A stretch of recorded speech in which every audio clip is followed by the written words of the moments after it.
Hi, I'm Pamela, and this is the second episode of the Sprite podcast, where we talk about all things fiber arts, but primarily focus on knitting, spinning, weaving, and dyeing. Thanks for tuning in, and let's get started. Last episode, I shared that I was experiencing some second sock syndrome. I had finished this sock, but it had sort of been languishing all summer, and I have another sock that's also been languishing all summer. And I finally did the cast off for that one. Most of my socks I do toe up, and so that means that you want to have a nice stretchy bind off. And the bind off that I frequently choose is a tubular bind off, which is just grafting. The only catch is that you want to have two needles to cast off with while you're doing the grafting. It's just like grafting a toe, just at the cuff, and it makes a nice edge that isn't too wobbly. Some of the stretchy bind offs I find to be too wobbly, but what often happens is that I'm ready to cast off and I don't want to go hunting for another needle, and then the sock just sits there. So last week I noticed a lot of my socks are starting to show some wear. When I was in college, I worked in a shoe store and I bought all these Smartwool socks, and they've held up really well, but it's been 10 years since I graduated and they're starting to sprout holes. So I have lots of sock yarn. Sock yarn is something that I typically buy as a souvenir when I go to yarn shops, especially when I'm traveling. So I have lots of it, but I haven't been making a lot of socks. So it's probably time for me to get busy making socks and to make the mates to these. And like I shared last episode, these sock blockers are available in my shop. So last episode I had just started my Camaro sweater by Tana's Fiber Arts, and we went camping for a weekend and I got quite a lot done. So I'm pretty pleased with how this is coming out. So this is the yoke, and it's got that nice V shape, which I'm really enjoying.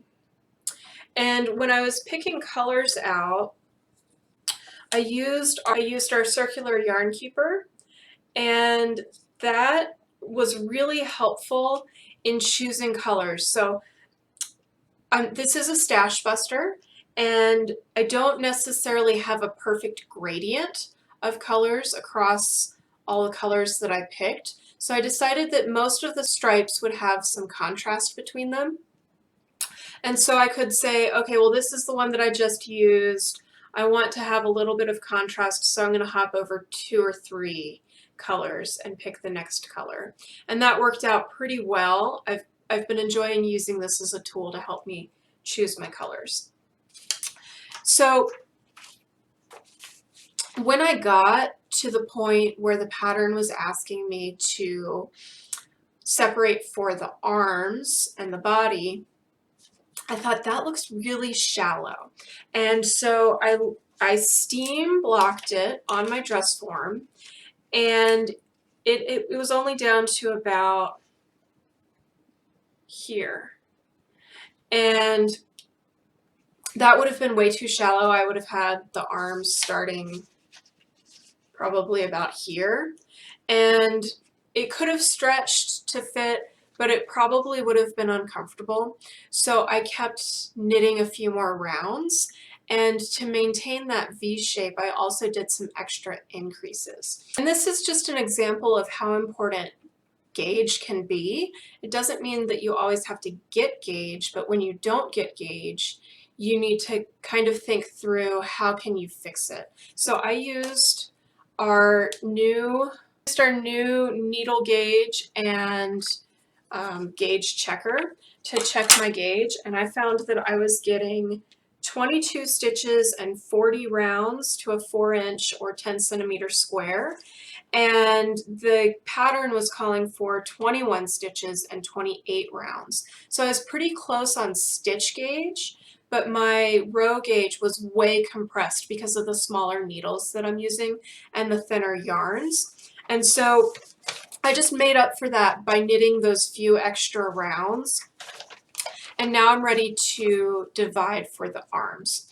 And I did something sort of smart. I decided that I was going to count my stitches to see how far off I was from the pattern because I had done those extra increases.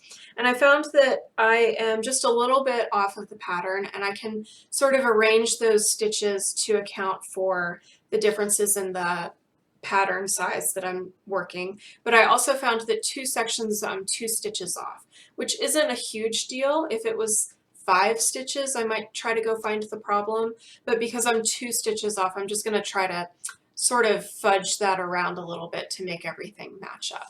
So that's Camaro, and again, I'm hoping to get a lot of knitting done on this when we are traveling soon.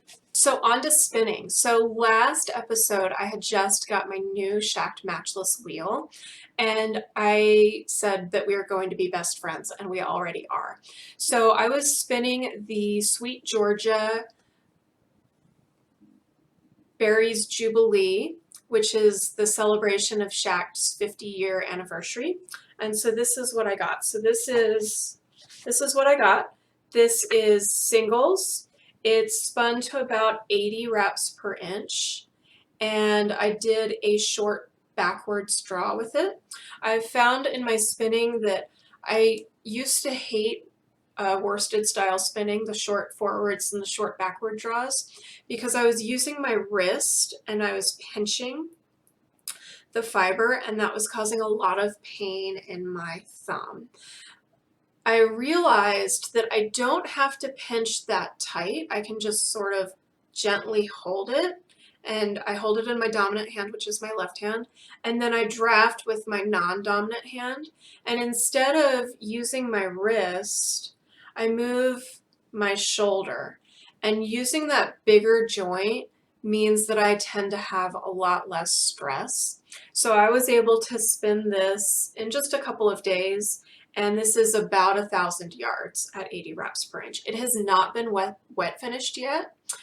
I'm sure that it will lose some yardage when I do the wet finishing, but I'm waiting on a couple of other spins to be finished before I do that. So after I got partway through that, I was spinning this really fine yarn, and I was like, this could be a really nice big project. It could be a big piece of cloth that I make into something. So I went ahead and I bought 2 more braids of the Sweet Georgia Berries Jubilee from Shacked.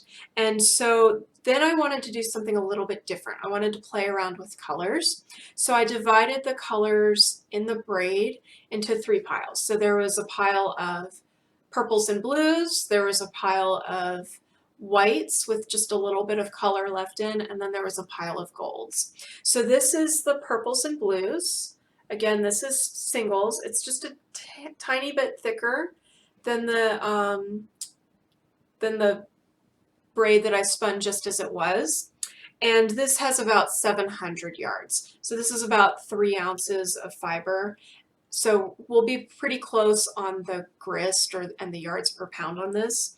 But I decided that spinning short forward draw, even though I can do it with a little bit less stress on my body, it still takes kind of a long time. So this one and the other ones I'm doing with a woolen draw, which is, I tend to do a pretty long draw when I'm spinning a woolen technique. And I just finished the golds. They're still on the bobbins. I really love this color. I've really enjoyed spinning this color. And this one, the purple I just separated out the fiber and I spun it as it came. The golds and the silvers I carded together on my drum carder, and I added a few fibers from Stash that were similar in color so I could spread out that fiber even more. So now I'm working on the silver.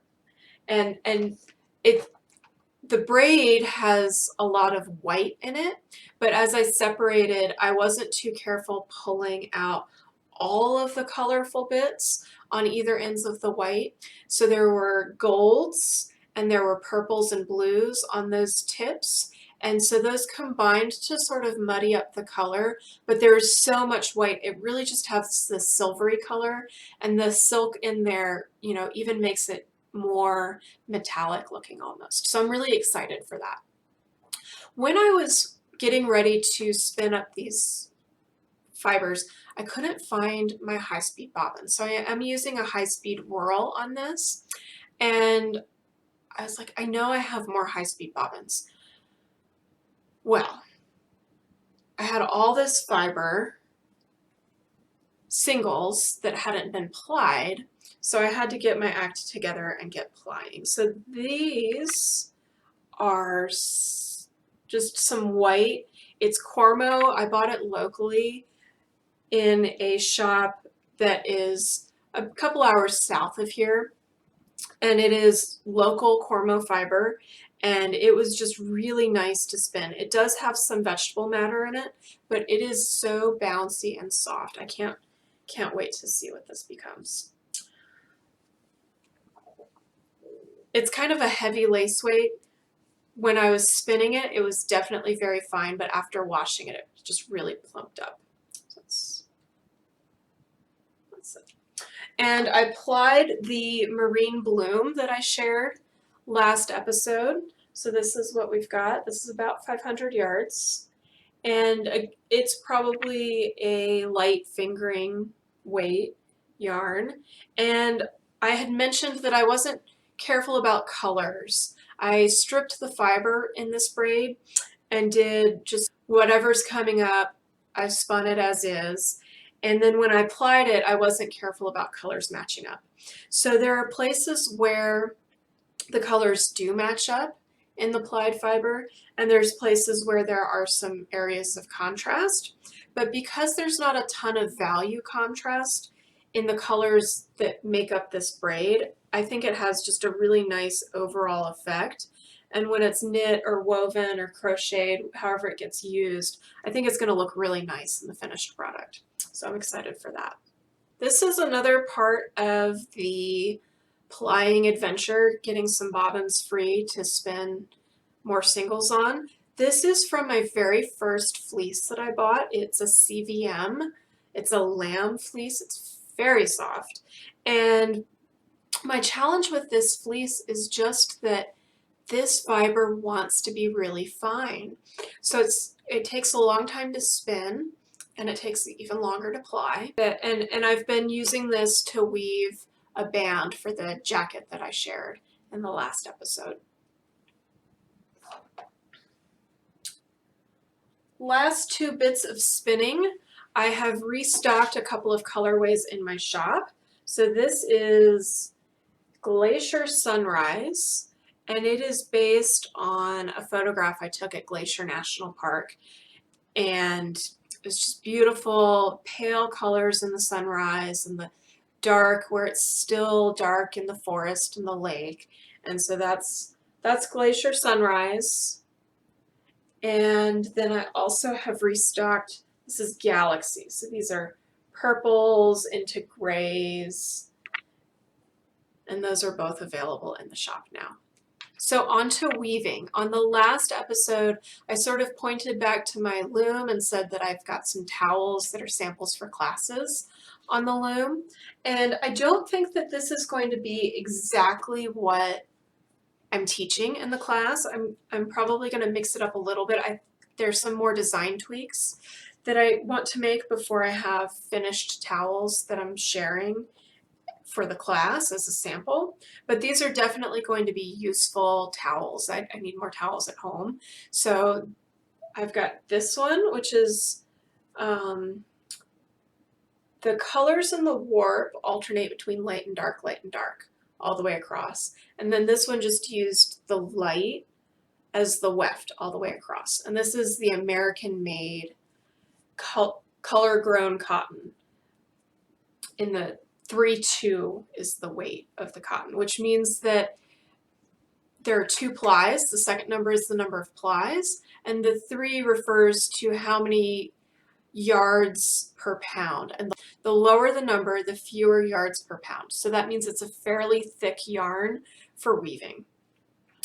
And then in this one, this is a short little one. It's just a little scrap. This one uses the dark color as the weft. So this is not going to be a full dish towel. It might be just like a little hand towel for cleaning up messes. And then this one, I used a completely different color. I used a white as the weft, and then I did dark accents at the borders.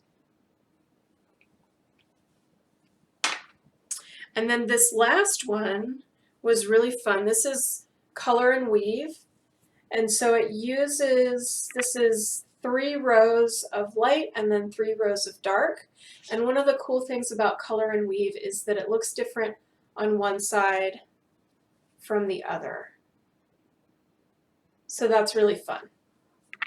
So now I just need to hem these up. And last episode I mentioned that I had a warp on one of my looms at home that had been sort of languishing for a long time. And I finally finished it. So it is this, it's a twill. Let's see if we can get it there. And the warp is silk. It's 22 silk from Redfish Dye Works. And the weft is cashmere from a sweater that I unraveled. And this was really an experiment. This is the first time I've woven with all silk as my warp. And I also wanted to see how that cashmere would behave. So it's a very soft scarf, but there are a lot of sections that are really inconsistent in the weaving. And part of that was because it sat on the loom so long. I'd weave a little bit and then I'd go away and I'd come back and I'd weave a little bit, but my beat would have changed. So there are sections that look really inconsistent. And I haven't wet finished it or done the fringe yet. So you can kind of see those stripy areas. That's where I was inconsistent in my beat. So that's definitely something that I need to work on and try and get better with. That's definitely one of those things that requires a lot of practice. And on that particular loom, it has always been a little bit of a challenge for me to get that even beat. So that's something I'll be working on. We just painted our basement, which is where that loom is. And before it had been a really dark beige. So it was always really dark in that room. And we painted the walls a much brighter color. So I'm hoping that I'll be able to get down there more and weave more and actually be able to see what I'm working on. So that's it for the projects I have to share, but I did want to share a couple of books that I've been reading. So the first one is called Master Your Craft: Strategies for Designing, Making, and Selling Artisan Work. And I've read a handful of how to sell your crafts, how to make money at crafts, and they all seem pretty generic. This one was interesting in that it had interviews with lots of working artists, and it talks really deeply more about the creative process rather than the business side of craft. So I thought that was really interesting.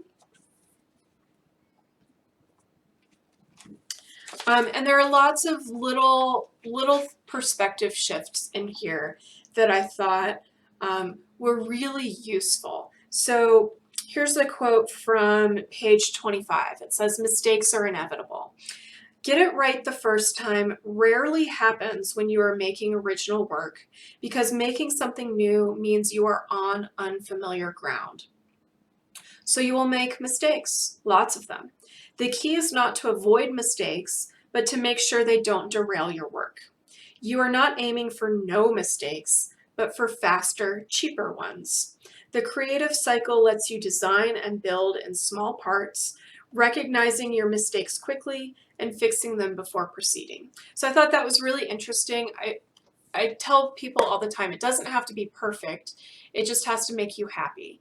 And how can you adjust your work to get there? And so, you know, I'm not that happy with this scarf. That's okay. It makes me realize, hey, when I'm weaving a scarf, I need to start and finish in a shorter period of time. And, you know, recognizing that the paint on my walls was a barrier to me getting the weaving right, and it was something that I could fix. So, you know, knowing that that's part of that cycle, and I can shorten the cycle by trying new things and working with new things. That was really important to me. So I went through this book pretty quickly. I'm probably going to come to it several more times because I think there's just a lot of good stuff here. So I highly recommend it, and I will link to it in the show notes. But the other book that I have to share with you is Find Your Artistic Voice: The Essential Guide to Working Your Creative Magic. And this is another one about the creative process and specifically about finding your voice. Who are you as an artist? And there are lots of, again, interesting things in this book, a lot of little mindset shifts. So while Master Your Craft was more about learning the creative cycle and working with the creative cycle, this one's more about, as you're using the creative cycle, really noticing which elements of your work are unique to you. So I thought these were both really useful.